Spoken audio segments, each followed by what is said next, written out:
really fantastic in La Liga last season. The best goalkeeper of La Liga last season, keeping a lot of clean sheets. The guy, he's just crazy, the showstopper. Really young and has a whole career ahead of him.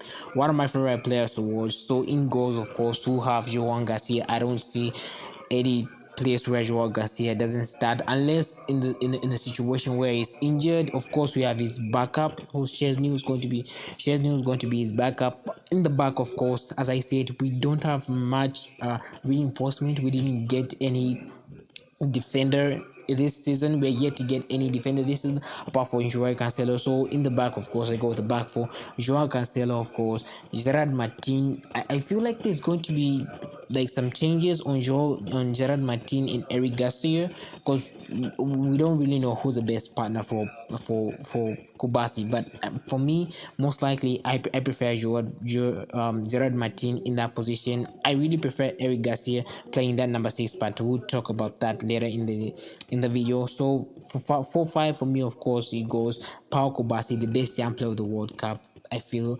the best Golden Ball winner, the player who's going to win the Golden Ball this season. There isn't a better defender than Paul Kubasi, who's under 19, 20, 21. So for me, Paul Kubasi just locks in that defense. He's going to be locking down those defenses. I hope he upgrades with the form that he had in the World Cup.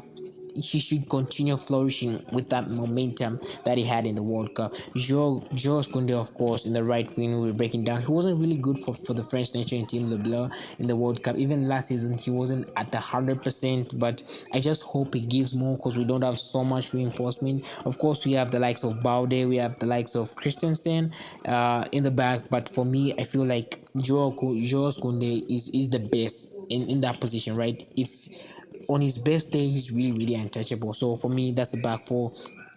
Cancelo, Gerard Martin, Pau Kubasi, and Jules Koundé in the back four. In midfield, of course, that's where things get really interesting. They get really scary. So in midfield, of course, I feel like the best starting midfield for Barcelona at this moment right now, we have Dani Olmo in that number 10 position. Really was fantastic.